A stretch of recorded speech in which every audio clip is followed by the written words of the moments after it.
प्रणाम, नमस्कार। बहुत स्वागत है आपका उस कार्यक्रम में जिसका नाम है हे प्रभु आनंददाता। और आज इस कार्यक्रम में एक और नए विषय के साथ हम आपके सामने हैं। आप अपनी प्रतिक्रियाएं, विचार, रिएक्शन, सुझाव जो भी हैं, आप स्क्रीन पे ये नंबर जो फ्लैश हो रहा है इस पर अपने विचार, सुझाव, प्रतिक्रियाएं हमें भेजते रहें। हमारा व्हाट्सएप नंबर है 7000969440।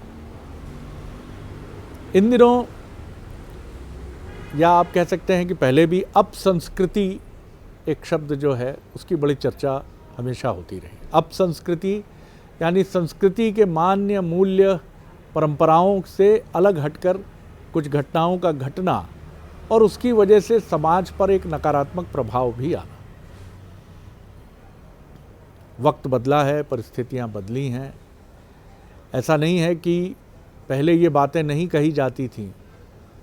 पश्चिम में तो बड़े आंदोलन भी हुए हैं, स्त्री स्वातंत्र्य से जुड़े हुए भी, और ऐसी भी बातें हुई हैं कि विवाह नाम की संस्था एक रूढ़ और ऑर्थोडॉक्स संस्था है। ऐसा कहने वाले संगठन भी रहे, ऐसा कहने वाले तथाकथित रूप से मानव स्वतंत्रता के पक्षधर भी रहे, जो विवाह को गुलामी की एक परंपरा से जोड़कर भी, माफ़ कीजिएगा, देखते रहे। दरअसल ये मनुष्य का स्वभाव है कि वो परंपराओं को, मान्यताओं को और कई बार सत्य को भी बहुत ताकत से झुठलाता है। और यही वजह है कि न सिर्फ ईश्वर को चुनौती मिलती है, चलिए उनको तो हमने देखा नहीं है, जिन्होंने अनुभव किया है वो जाने, ये बात सामने आती है। लेकिन वैज्ञानिक जो परंपराएं हैं, जो वैज्ञानिक स्थापित, पृथ्वी को भी कभी कहा गया कि चपटी है, जब बाद में प्रमाणित हुआ कि गोल है तो माना गया गोल है। कई वैज्ञानिकों ने इसके बड़े कंसिक्वेंसेस भी भुगते हैं। इन दिनों की जो एक चुनौती है, चुनौती कह लीजिए या मनुष्य स्वातंत्र्य का एक, आप उसको स्वरूप कह लीजिए, वो है लिव इन रिलेशनशिप के बारे में मैंने 15 साल पहले एक राष्ट्रीय स्तर की पत्रिका में पढ़ा था कि जहाँ देश के एक महानगर में पुरुष और स्त्री बिना विवाह किए साथ रहते हैं। और 15 साल पहले उस स्टोरी में हमने ये भी पढ़ा कि वो अपने बिल तक अलग अलग चुकाते हैं। अगर वो किसी रेस्तरां में जाते हैं, भोजन करते हैं, या जिस फ्लैट में रह रहे हैं वहाँ का सारा जो खर्चा है उसको वो आधा आधा वहन करते हैं। और इसमें एक स्वतंत्रता ये रहती है कि जब आप चाहें अलग हो जाए। इसके पीछे बहुत सी मान्यताएं हो सकती हैं। कोई आपकी लायबिलिटी नहीं है, क्योंकि आप चाहते नहीं हैं कि अगर संतान है तो उसका भी आधा आधा खर्चा होगा। फिर आप ये भी बात करते हैं कि इस रिश्ते की सबसे बड़ी सहूलियत ये है कि कोई जवाबदेही नहीं है। आपको एक दूसरे में कोई बात खटकती है तो आप अलग हो जाते हैं एक दूसरे से, और बिना एक दूसरे को कोसे और गाली दिए। यहाँ तक तो बात ठीक समझ आती है। लेकिन जब कोई ऐसी घटना आती है जिसमें मारपीट होती है या बाद में दुष्कृत्य का आरोप लगता है, और कई बार तो और बड़ी विभत्स घटनाएं सामने आती हैं, और फिर उसके बाद जो भी पीड़ित पक्ष है वो जिस तरह से चौराहे पर खड़ा होता है, वो उसका परिवार, तब भी कई प्रश्न खड़े होते हैं कि कुछ लोग लिव इन को एक अपनी दृष्टि से देख रहे हैं, और उसको मैं क्या शब्द दूं वो मैं भी नहीं सोच पा रहा हूं कि मैं उसको डिग्निटी कहूं कि वो डिग्निटी के साथ साथ रहते हैं, गरिमा के साथ, और गरिमा से अलग हो जाते हैं। लेकिन इसके बीच में प्रश्न कई खड़े होते हैं। हम कुछ सही गलत स्थापित करने के लिए यहाँ चर्चा करेंगे नहीं, कि हमारे विद्वान वक्ता इसको लेके बहुत सतर्क और बहुत समझदारी से अपना विश्लेषण हमारे सामने रखते हैं। लेकिन आज हम इसको सनातन पक्ष को भी इसके साथ देखेंगे, मानवीय पक्ष को भी देखेंगे, और ये भी समझने की कोशिश करेंगे कि जो भी इसके पक्षधर हैं या जो भी इसकी मुखालिफत करते हैं, इसका विरोध करते हैं, वो क्या इसके साथ कुछ मजबूत आधार, दलील अपने पास रख पाते हैं। कई प्रश्न हैं मन में। बड़ा एक ऐसा विषय भी है जो आज के युग में पीढ़ी अंतर का भी एक बहुत बड़ा कारण बनता है। क्योंकि पुरानी पीढ़ी कभी नहीं चाहती, वो माता पिता जो चाहते हैं कि उनके बच्चे विवाह नाम की संस्था में प्रवेश करें और वही बच्चे अगर चुनते हैं ये विकल्प जो कि उनकी मानवीय स्वतंत्रता की तरफ तो इशारा करता है, लेकिन एक संतुष्ट है इससे और एक घोर असंतुष्ट है। तो चलिए सीधे रुख करते हैं भगवत गीता के अध्येता मानस मर्मज्ञ प्रोफेसर डॉक्टर सुरेंद्र बिहारी गोस्वामी जी के समक्ष। गोस्वामी जी प्रणाम कर रहा हूँ। आज शरद जी आपने इस विषय पर इतने सारे संकेत उपस्थित कर दिए हैं जी, और आपकी शाब्दिक संरचनाओं में कहीं भी मर्यादा का क्रम नहीं टूटा है जी। आप उस शालीन पिता की तरह, उस शालीन भाई की तरह, उस शालीन समाज के सेवक की तरह बात कर रहे थे, जो चाहता भी है कि वो संकेत करे और समाधि भाषा में अपनी बात करे जी। ये कुछ ऐसे विषय हैं जिन पर चर्चा करने का अर्थ होता है कि आप दो पक्ष में वाद विवाद की स्थिति निर्मित कर दें। ठीक बात। देखिए, मूल रूप से क्या है, दो तथ्य हैं जीवन के, एक स्वतंत्रता और एक स्वच्छंदता। अगर विवाह को आप एक संस्था के रूप में परिभाषित कर देते हैं, जो है नहीं, हमारे यहाँ आश्रम है। विवाह हमारी सनातन संस्कृति में संस्था नहीं है। संस्था का तो अर्थ हो गया इंस्टीट्यूट, जहाँ आपकी एक प्रक्रियाएं सुनिश्चित हो जाए, और ये है। हमारे यहाँ विवाह स्वतंत्रता का अर्थ होता है, जो आपके महत्वपूर्ण यौवन अवस्था में आपको आश्रम के रूप में प्राप्त होता है, जहाँ आप स्वतंत्र होते हैं। वहाँ तंत्र जो है स्व पर आश्रित हो जाता है, तो स्वतंत्र होते हैं। लेकिन विवाह के अतिरिक्त यदि आप किसी प्रकार के, अच्छा, यहाँ एक महत्वपूर्ण बात आपको और ध्यान रखनी है कि विवाह अनुबंध नहीं होता। विवाह अनुबंध नहीं होता, कॉन्ट्रैक्ट नहीं। विवाह का अर्थ है विधि का विधान। विवाह का अर्थ है विधि का विधान। यत विधना लिखते ललाट पट्टम। मैना को नारद समझाते हैं, जब वो शिव जी का स्वरूप देखकर डगमगाती हैं और कहती हैं मेरी फूल सी बच्ची को मैं कैसे शिव जी को सौंप दूं, तब वो कहते हैं राई घटे न तिल बढ़े जो जस लिखी ललार। आपकी उसमें लिखा हुआ है ये सारी चीजें, तो उसको हमारे यहाँ विधि का विधान कहते हैं जी। हमारे यहाँ पुरुषार्थ को 4 क्रम में बताया है, लेकिन मेरे पिताश्री उस पुरुषार्थ को 4 तपों में, 4 युगों में विभक्त कर देते थे। बड़ी सुंदर बात कहते थे, ध्यान रखिएगा। धर्म, अर्थ, काम, मोक्ष, जिसमें 2 आपके पास हैं, 2 आपके पास नहीं है। धर्म और मोक्ष आपके पास है, और विवाह धर्म है, गृहस्थी धर्म है। ध्यान रखिएगा, ये आपके पास है, आपके हाथ में है इस धर्म की संस्थापना करने के लिए प्रयत्न करना।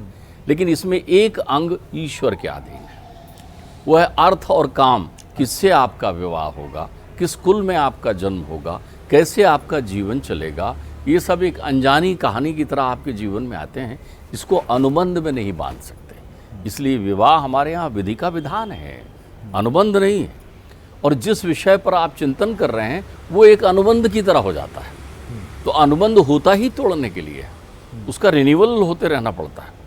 आपने यदि किसी के साथ कॉन्ट्रैक्ट किया हुआ है, एग्रीमेंट किया हुआ है, तो उसमें प्लस माइनस होते रहेगा, एडिशन होते रहेगा। लेकिन विधान में प्लस माइनस आपके जीवन का तप कहलाएगा। तो एक युग था जब धर्म ही तप था, धर्म ही तप था। वहाँ आपके संस्कार संस्कृति पर आधारित थे, संस्कृति से परंपराएं बनी थी।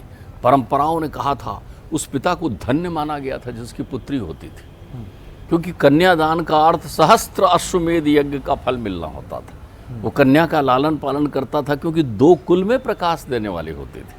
हमारे यहाँ केवल शब्दों से नहीं कहा गया है यत्र नारी पूज्यन्ते तत्र देवता रमन्ते चा, ये माना नहीं गया है, हमारे यहाँ है। हमारे यहाँ हमने देवी को पराशक्ति माना है, प्रकृति माना है, और उसी से उत्पन्न हुई है नारियाँ। तो उसमें जो दृष्टि थे, दृष्टिपूतम समाश्रित्य वस्त्रपूतम प्रवेजले, दृष्टि की शुद्धता आपका परम धर्म था। इसलिए जो है उस समय धर्म तप था। उस युग को आप सतयुग कहते थे। उस युग में धर्म तप था। तप का अर्थ होता था धर्मानुकूल आचरण करने के लिए अपने व्यवहार को सुनिश्चित करना। धर्म अभी आपके एक विश्लेषण पर मैं ठिठका हूं। आपने कहा कि विधि का विधान है विवाह, और अनुबंध की तरफ शायद आपने संकेत किया कि जहां 2 वही जो वर्तमान में जो स्वच्छ अनुबंध में स्वच्छंदता समाहित है। जी, मैं यही जानना चाह रहा था। देखिए, अनुबंध स्वच्छंद हो सकता है। अच्छा, अनुबंध गुप्त भी हो सकता है, अनुबंध वैध भी हो सकता है, अवैध भी हो सकता है। अगर अनुबंध की पुष्टि नहीं हुई है तो अवैध है वो, जहां स्वीकृति छुपी हुई है। अनुबंध में प्रेम नहीं होता? अनुबंध में प्रेम नहीं है, अनुबंध में चाहत होती है। चाहत और प्रेम में बड़ा अंतर है। प्रेम पर हमने बहुत बातें की है। परमेश्वर रसाना मनस्या प्रेरिता एतन प्रेमा। प्रेम में त्याग है, प्रेम में समर्पण है, प्रेम में अटूट बंधन मिला कुछ। हमारे यहाँ एक बड़ी प्रसिद्ध जो है कहावत प्रचलित है, जो अपनी माँ का नहीं हुआ वो किसका होगा। अगर एक पति, एक पुरुष अपने माता पिता के प्रति बड़ी श्रद्धा रखता है, माँ के साथ बड़ा अनुराग में है, माता पिता को बड़ा मानता है, तो उस घर में जो स्त्री आ रही है उसे नृत्य करना चाहिए। क्यों? वो अपने माँ के प्रति वफादार है, वो अपनी माँ का है, तो उसके मन में जो है स्त्री के प्रति सम्मान है, तो वो मेरा भी है, वो बेईमान नहीं होगा। लेकिन जो अपने माता पिता से छुपकर छद्मता पूर्वक कोई अनुबंध करके एकत्रीकरण करते हैं, वो तो वैसे ही पाखंडित हो चुके हैं, वैसे ही वो विखंडित को प्राप्त होंगे, क्योंकि उनका आधार में झूठ है। झूठ जहाँ छुपाव है, जहाँ कपट है, जहाँ किसी को पता ना लग जाए तो फिर आप वहाँ पर छुपाव है, वो स्वच्छंदता है। आप स्वच्छंदता में आज के युवा कोई भी कार्य करते हैं तो उनकी सावधानी क्या होती है, किसी को पता ना लग जाए, कोई जान न ले। तो जहाँ ये है वहाँ पर पाप है, और जहाँ ये नहीं है वहाँ पुण्य है। आप बड़े आनंद से लोगों का परिचय कराते हैं कि आइए मिलिए, ये हैं। अब आपने एक शब्द लगा लिया फ्रेंड, जिसका अर्थ होता है, मैं तो ये मान के चलता हूँ, पिताजी कहते थे ये हमारा अंग्रेजी का बना शब्द है, ये हमारा नहीं है। पिताजी कहते थे कभी मुझे भ्रम हो जाता है, जो फ्रॉड करता है वो फ्रेंड है क्या। अर्थात जिसके जीवन में छद्मता हो, मित्र होना चाहिए जीवन के त्रिताप का हरण करने के लिए, वहाँ पर निर्बलता होना चाहिए। आप देखिए निर्बलता की प्रीत बताएं, ऐसा नहीं है। आप हमारी संस्कृति को जो लोग कहते हैं बड़ी संकुचित और छोटी संस्कृति है, उनको शायद मालूम नहीं है, वो शायद हमारी संस्कृति और सनातन परंपरा से परिचित नहीं है। हमारे यहाँ एक विवाह होता है गंधर्व विवाह, जिसकी प्रसिद्ध उक्ति आपने सुनी होगी, शकुंतला और उनके दुष्यंत और शकुंतला के प्रकरण में गंधर्व विवाह का बड़ा सुंदर उल्लेख है। वो गंधर्व विवाह करते हैं, उन्हीं के तो चक्रवर्ती सम्राट पुत्र भरत होते हैं, जिनके नाम से भारत जाना जाता है जी। और वो विस्मृत हो जाते हैं ऋषि के श्राप से। तो जब वो विस्मृत हो जाते हैं, वो उन्हें ले जाकर वो उनको अंगूठी दिखाती है, ये आपने मुझे प्रदान किया था, ये राजसी अंगूठी देखिए। उनको स्मरण दिलाने के लिए विश्वामित्र आते हैं, तो उनकी प्रक्रियाओं में रहते हैं, उनको स्मरण दिलाने के लिए देवता प्रकट होते हैं, क्योंकि वो विधि का विधान होता है, ध्यान रखिएगा। ये परम शाश्वत प्रक्रिया होती है। आप जिसको आधुनिकता कहते हैं, दूर दराज गांव और वनांचल क्षेत्रों में आप जाइए, क्या परंपराएं हैं शरद जी, ध्यान रखिएगा। एक विदुर पहुंचा, विदुर का अर्थ होता है जिसकी पत्नी नहीं है उसके जीवन में, वो ऐसे अपने गांव पहुंचा, वहाँ एक उन्हें विदुरानी मिल गई, अर्थात जिसके पति उनके जीवन से चले गए। एक चूड़ी पहना देने से वो विवाह कर लेता है। मैंने एक पाश्चात्य आदमी से पूछा, उन्होंने कहा आपके यहाँ शादी ब्याह इतना वो है। मैंने कहा कुछ नहीं है, हमारे यहाँ चिंतन मात्र से पति हो जाते हैं। रुक्मणी ने चिंतन कर लिया कि ये मेरे पति परमेश्वर हुए, अब इन्हीं के साथ जीवन बिताऊंगी, तो वो रथ लेकर आ जाते हैं वहाँ पर। यहाँ प्रेम जो है पवित्रता का आधारशिला है, यहाँ शीलता अमानत कहलाती है, यहाँ शीलता लेकर के एक स्त्री वहाँ पहुँचती है। अब आप ध्यान रखिएगा, आपके जीवन में छद्मता का आधार ये इसलिए क्योंकि आप स्वच्छंदता का पद रखते हैं। हम लोग कई बार कहते हैं, जय कुपंथ पग धरेऊ खगेसा और मिटई न जीवन केर कलेसा। काकभूषुंडी जी कहते हैं कि सुनो गरुड़ जी, जो व्यक्ति जैसे ही पहला कदम कुपंथ की ओर रख देता है कुसंग में पड़कर, बातों से ताजमहल बना लेने से या बातों से महल खड़ा कर देने से जीवन का सार नहीं हो सकता। जीवन तो संघर्ष का नाम है। तो तप में युग बदला तो अर्थ भी तप हो गया। अब ध्यान रखिए, एक ने कहा नहीं, मैं एक बिटिया कहने लगी मैं चाहती हूँ मेरे पति ऐसे ऊंचे हों, ऐसे सुंदर हों, इतना पैसा हो, इतना वो। मैंने कहा बेटी, जिनके पास ये सब है उनसे तो जाके पूछ, वो क्या तुझे चाहते हैं, उनकी भी तो अपनी एक परिकल्पना होगी। तो करना कुछ नहीं है, इसमें आशीर्वाद का संबल आपके जीवन में चाहिए, जिसके बिना आप विखंडित हो जाते हैं। आशीर्वाद कहाँ मिलता है जीवन में? हमारे यहाँ सबसे बड़ी बात है, आप अनुबंध को विधान में परिवर्तित कर सकते हैं। एक स्त्री किसी पुरुष के प्रति, किसी लड़के, एक लड़का एक लड़की के प्रति आकर्षित है, तो ध्यान रखिएगा, अब यहाँ काम तप है, आपका आधार गलत हो गया। अर्थ तप है तो आपको त्रिलोकपति बनना है। रावण ने अर्थ तप का उपयोग किया था, वो चाहा था मुझे सब मिल जाए, त्रिलोक की सारी प्रक्रियाएं मेरे पास आ जाए। अब काम तप है, वहाँ केवल आपके मन में चाम भरा हुआ है। अस्ति स्तंभम स्नायु मध्यम मांस शोणित लिप्यते, उस शरीर को जो नाशवान है। ध्यान रखिएगा, जीवन में विवाह भोग नहीं है, योग है। योग है। भोग का अर्थ होता है, यहाँ मैं अपनी बात पूरी कर लूँ, आप समझिए। भोग का अर्थ होता है उपभोग, और जहाँ उपभोग है, एक ही प्रकार का भोग नियमित करेंगे तो उपभोगता ह्रास नियम आपके जीवन में लग जाएगा। तो ध्यान रखिए, नैतिकता यदि तुम्हारे जीवन में है तो इस अनुबंध को विधान में परिवर्तित करिए, नहीं तो आप बिना विधान के अनुबंध में बंधे हुए, कहीं ऐसा ना हो अवैध अनुबंधों का निर्माण हो जाए, कहीं आपका काम स्वार्थ जो है विवाह रूपी राम स्वार्थ में आड़े आ जाए, कहीं आप ऐसे एकला चलो की संस्कृति पर ना चल जाएं कि जहां पगडंडी में आपके कदमों के निशान भी ना मिले। कई बड़े प्रश्न हैं। क्या वो लोग जो विवाह नाम की संस्था से कहीं डरते भी हैं, जिनके कटु अनुभव हैं, जिन्होंने अपने माता पिता के मध्य सामान्य व्यवहार नहीं देखा है, क्या उनके मन में ये डर है कि शादी तो एक ऐसा बंधन है जहां उन्होंने अपने माता पिता को तिल तिल कर मरते देखा है? हो सकता है ये भय हो, और इसीलिए वो नहीं चाहते कि वो किसी अनुबंध में, वो विवाह को अनुबंध मानते हैं और वहाँ जाना चाहते हैं।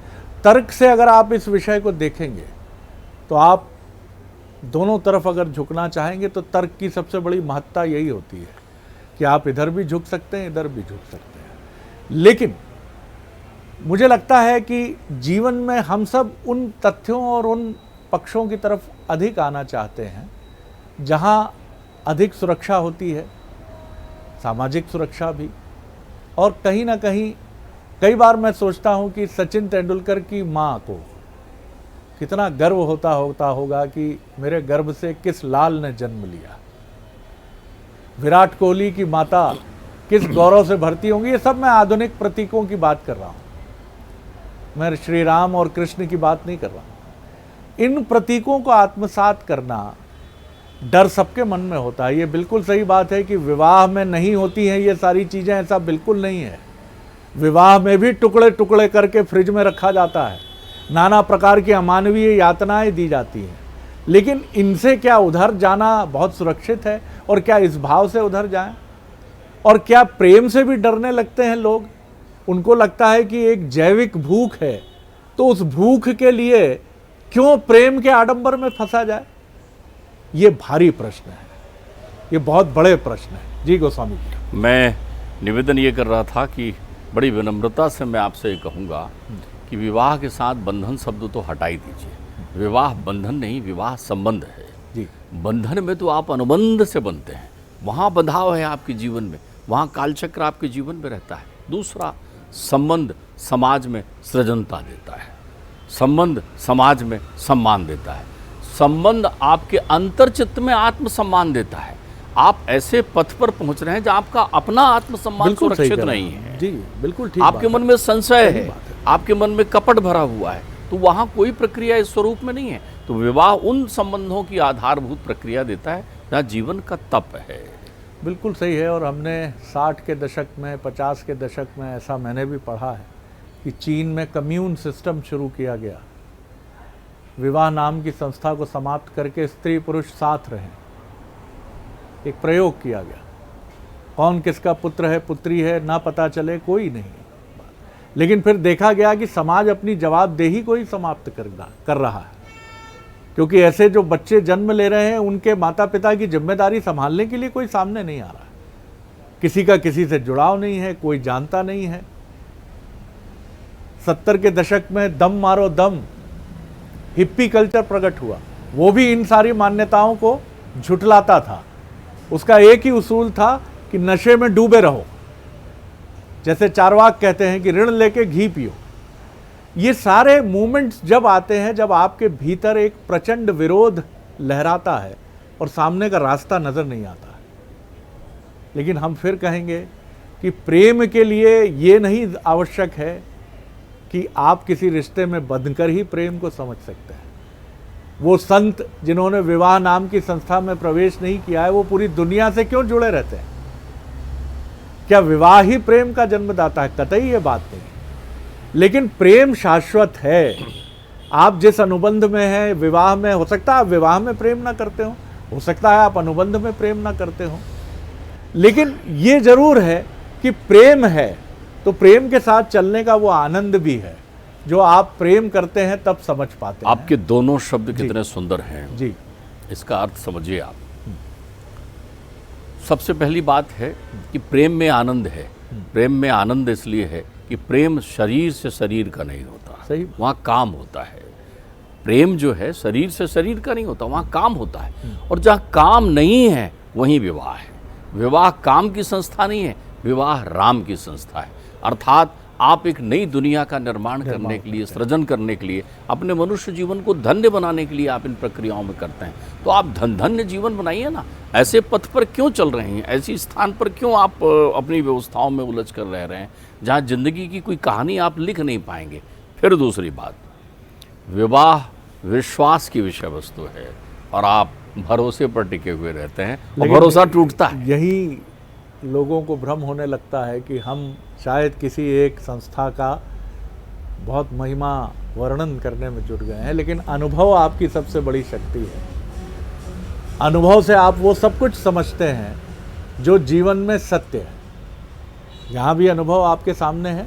आने वाले समय में ऐसी रिपोर्ट्स की कमी नहीं होंगी जो इन दोनों संस्थाओं के तुलनात्मक अध्ययन को प्रस्तुत करेंगी। जो बहुत विद्वान होते हैं और अतीन्द्रिय शक्तियों से संपन्न होते हैं, वो समझ जाते हैं, वो जान जाते हैं। और यही वजह है कि आज बहुत सारे लोग हैं जो अपने अपने अनुभव से दोनों विकल्पों की तरफ बढ़ रहे हैं।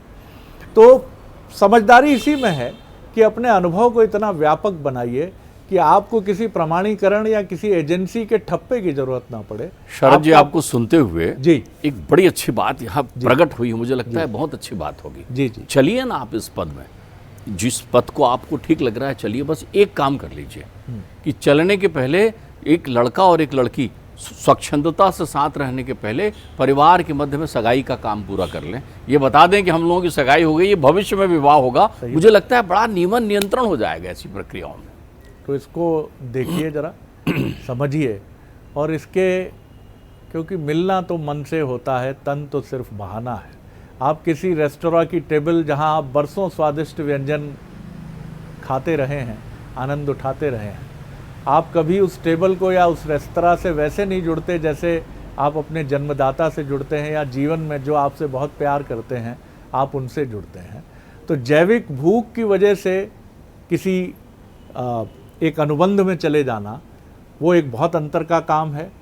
बल्कि मैं कहूँगा कि रेस्तरां से आपका प्रेम सच्चा हो सकता है, लेकिन भूख जन्य जो आपका प्रेम है ये कितना सच्चा होगा ये आप जाने। मैं बहुत बच रहा हूँ किसी निर्णायक टिप्पणी से, क्योंकि मैं जानता हूँ कि मनुष्य का मस्तिष्क कई बार बहुत अलग तरह से रिएक्ट करता है। ये आप पर छोड़ते हैं हम, लेकिन कई आयाम इस चर्चा में बहुत प्रकट हुए हैं, बहुत महत्वपूर्ण हैं। उन पर विचार मंथन ज़रूर करिएगा। आनंद आया गोस्वामी जी। अगले एपिसोड में एक और विषय लेकर उपस्थित होंगे। प्रणाम।